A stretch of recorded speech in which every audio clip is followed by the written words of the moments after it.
మహాశివరాత్రి నుంచి ఈ రాశులపై లక్ష్మీదేవి కనక వర్షం గ్రహాలు ఒక రాశి నుంచి మరో రాశికి నిర్దిష్ట సమయంలో సంచారం చేస్తుంటాయి.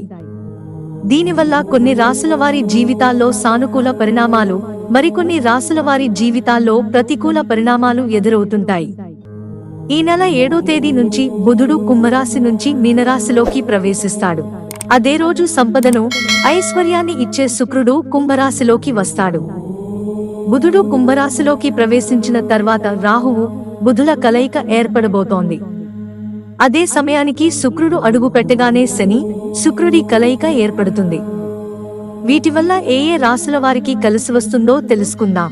మిథున రాశి, రావలసిన ధనం చేతికి అందుతుంది. దీనివల్ల అప్పుల బారి నుంచి బయటపడతారు. కుటుంబంతో కలిసి తీర్థయాత్రలకు లేదంటే ఆధ్యాత్మిక యాత్రలకు వెళ్ళడానికి ఇది మంచి సమయం.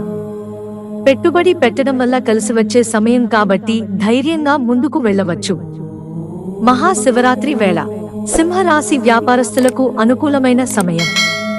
కొంతకాలం నుంచి వేధిస్తోన్న సమస్యలు తొలగిపోవడంతో పాటు కుటుంబంలో సంతోషకరమైన వాతావరణం ఏర్పడుతుంది. జీవిత భాగస్వామితో అనుబంధం బలపడుతుంది. ఒత్తిడి దూరమవుతుంది. ప్రకృతితో ఎక్కువ సమయం గడపడానికి ఇష్టపడతారు. ఆరోగ్యం విషయంలో మాత్రం ఎంతో జాగ్రత్తగా ఉండాలి. దీర్ఘకాలిక అనారోగ్య సమస్యలు వేధించే అవకాశం ఉంది. కన్య రాశి, ప్రభుత్వ ఉద్యోగంలో ఉన్నవారికి మంచి శుభవార్తలు అందుతాయి. వ్యాపారానికి సంబంధించిన పరిస్థితులు బాగుంటాయి. ఆరోగ్యం విషయంలో మాత్రం అజాగ్రత్తగా ఉండకూడదు. గతంతో పోలిస్తే ప్రస్తుతం ఆర్థిక పరిస్థితుల్లో మార్పులు చోటు చేసుకుంటాయి. మనస్సును నియంత్రణలో ఉంచుకుంటేనే ప్రశాంతంగా ఉండగలుగుతారు.